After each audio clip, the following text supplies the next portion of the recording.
Hello, everybody. You have tuned in to Eric Jose on Making a Murderer on YouTube. I cover virtually any aspect of making a murderer. I go over the evidence, the documents, the photos. So if you like, stay tuned, and in the future I'll have many more videos besides the one you're about to see. Hey, hello, folks. We are here today again talking about Brendan Dassey in the March 1st interview. Today we're going to be covering more of we're going to go over what this grandfatherly tones and this grandfatherly demeanor is, and in my opinion, look at how very suspect it is on its own. But and when it gets overused, as I think it very much did in this case. I mean, they were trying so hard to get Brendan to say what they wanted him to say that they were continuously trying things. Trying different techniques to get him to slightly alter what he was saying and things like that. But we'll go over that here. The one thing that I think is important about Brendan is, if anybody who knows this case knows that there's one story that Brendan told with pretty much absolute consistency, that it just didn't change. It never changed. He always told it consistently because you could pretty much tell he was recounting what actually happened. And that's the story where he comes home, he goes to the house, he plays video games, he gets a call from Blaine's boss, whatever it is. Eventually his mom comes home, then Steven calls, he goes over to Steven's for a little while, comes home a little bit later, and all that. That's the story that has never really changed. It's remained consistent.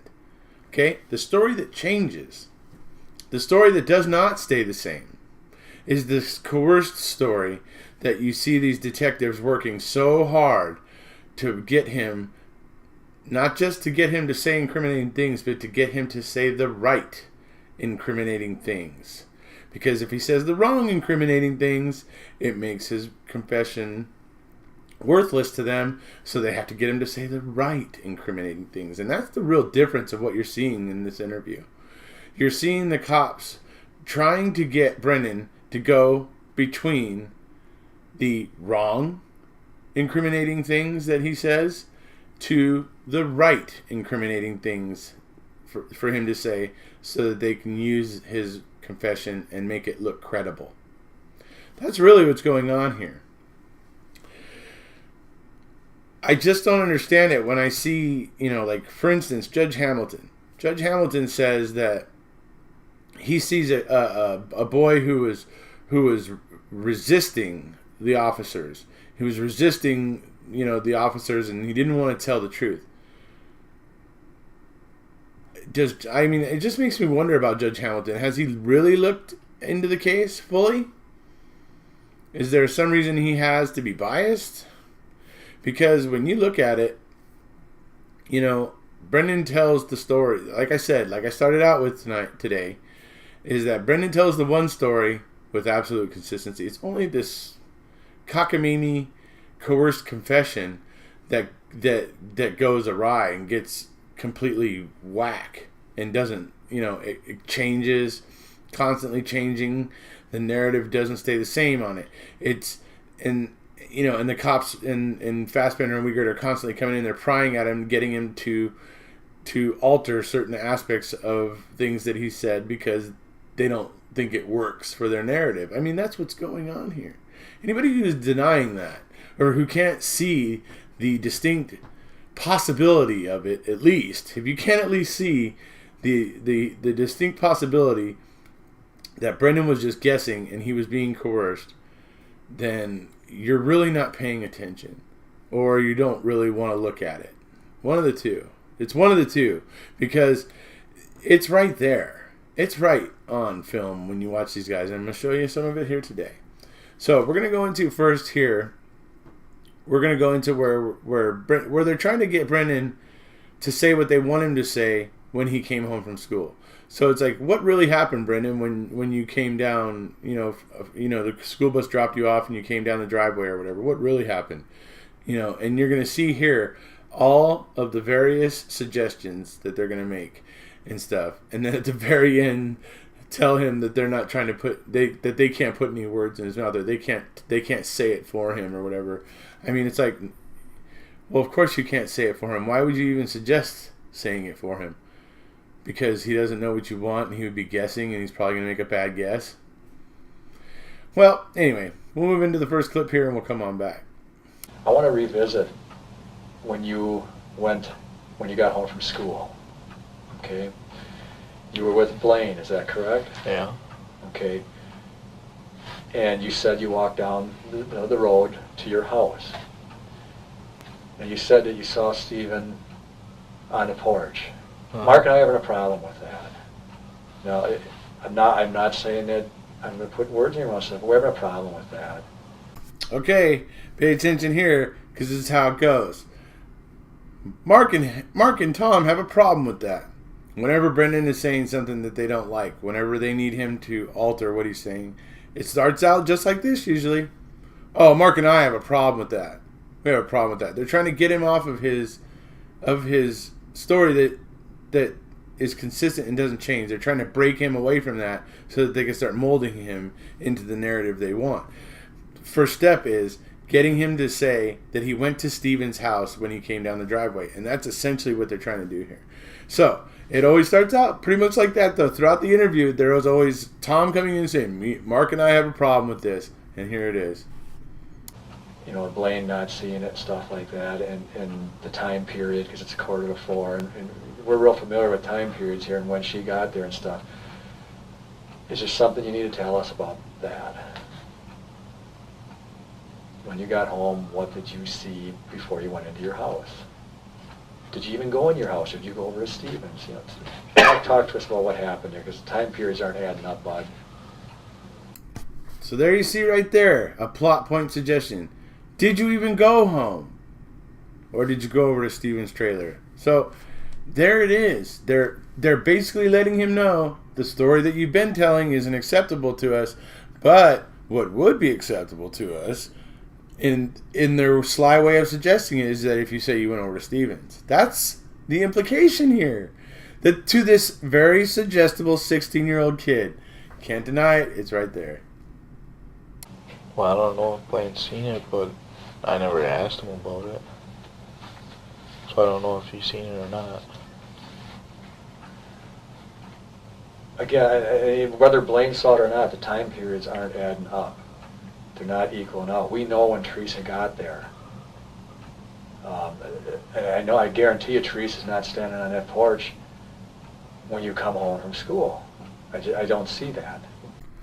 Okay, so as I listened to that particular part, I think back to when they were telling Brendan, oh, look, if I fill in these holes, I think you're okay. I think that you'll be all right. You won't, you don't have, you may slightly be implicated or whatever, right? So then Brendan maybe takes that to mean, okay, well then maybe if I just say I saw her over there.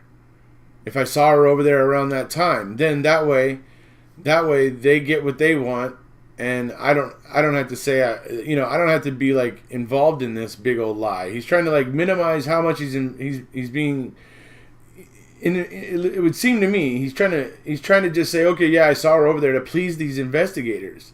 Yeah, I saw her over there. She was on the porch, and then he goes home and plays video games. That's his story. That's the story he wants to stick to because it's the story that was true. The part he wants to lie about is to say that he saw Teresa or Stephen over on the porch, but he's only doing that because he wants to please the investigators. Seems very obvious. Seems very clear to me when I watch this. And just keep in mind that even to this day, they had no evidence to implicate Brendan. So to come at him like this, as strongly as they did, pretty much forcing him to change his story without any evidence. There's no evidence there to tie Brendan to any of this. Right? So how do you explain this coming at him and browbeating him out of the story that he's been telling very consistently for months into this coerced confession that goes through so many zips and turns and loop-de-loops and is such an incredible mess? it's pretty obvious when you look at it right there. You look at the story that was consistent, you look at the story that was never consistent. And that tells you right there what's going on. The non-consistent story is the BS one. So, we're going to move on to a little bit more with Fassbender and Wiegert here. So, here we go. I have a problem with the car sitting out front yet at this time either. That car's sitting out front, other people would have seen that car, Something's not adding up here, and you need to tell us the truth.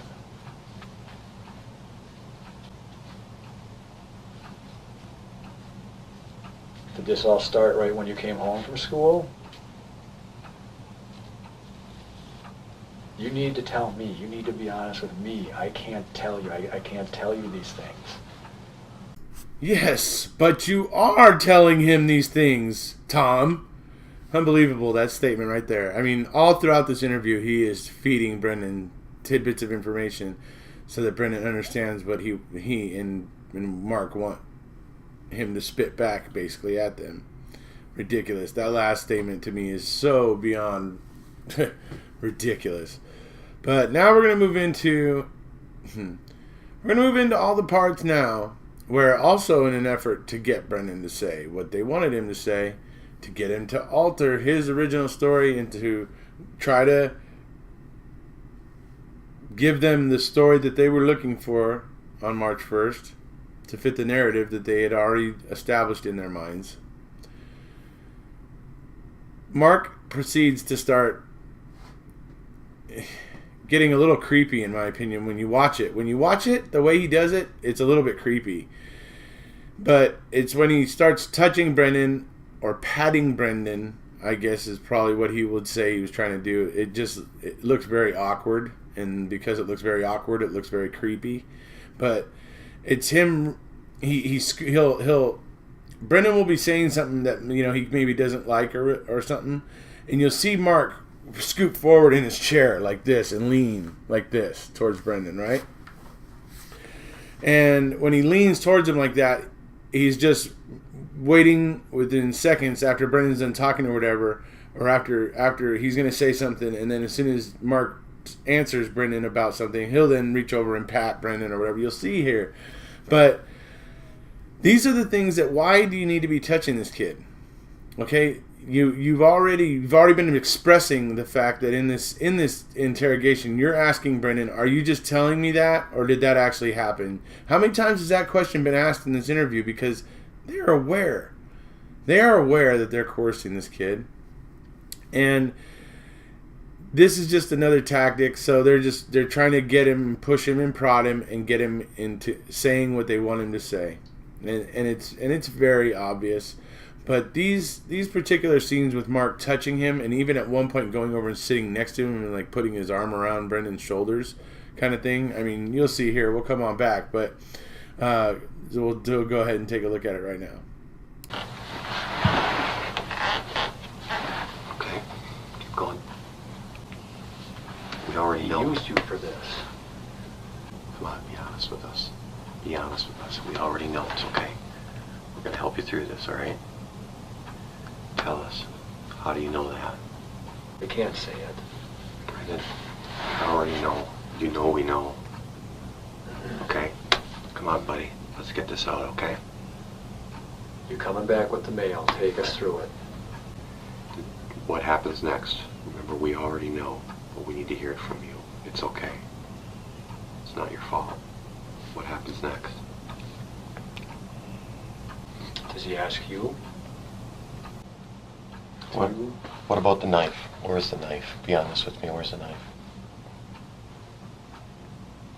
It's okay. We need to get that, okay? Help us out. Where's the knife? Probably in the drawer. In which drawer? There's a knife drawer. And where's that? In the kitchen. Is it probably in there, or do you know it's in there? That's where I think it is. Is it probably in there, or do you know it's in there? That's right there. Mark Wiegert is betraying the fact that this is a honest confession. This is a good confession that he feels confident that Brendan is being honest with him. No, he cannot be feeling that way here. Otherwise, he wouldn't be asking Brendan a question like that. Okay? He just wouldn't. So anyways, that's what I'm basically talking about here with all the touching, the grandfatherliness. It all comes off as awkward. Really, it comes off as awkward. I mean, there's even a clip where Tom Fassbender is trying to do that whole grandfatherly tone with Brendan, and at the end of it, he actually says, "This is really awkward, though. This is really awkward, though. So I'm going to let you talk." And he hands it over to Brendan to let Brendan speak, and he was basically trying to prod Brendan into saying something. He was talking about, I can't remember exactly what it was about. I think it was about possibly going up to Steven's trailer after getting off of the bus. But it did. I do remember distinctly those words out of Tom's mouth at one point, saying, "Oh yeah, this is awkward, but I'm going to go ahead and let you speak at this point." So, yeah, there's certainly a lot of awkwardness about this, and that's why it seems less grandfatherly. It just doesn't. It seems so forced by them. Almost like they're aware of what they're doing and they feel maybe conflicted about it. Who knows? I don't know. It's hard to say. Who knows how Mark and Tom feel about anything? I mean, they're their own person, and who knows what's going on in their own heads, basically. So, but that's about it here. I mean, I'm going to go ahead and play the clip one more time where Brendan says, after it's all said and done, how he basically says that they got to his head. That, and we all know how suggestible Brendan is. So, if you haven't already, please hit subscribe, and we'll see you guys later. What do you mean? Like, if his story's, like, different, like, I never did nothing or something. Did you? Huh? Not really. What do you mean, not really? They got to my head. Huh? Insanity.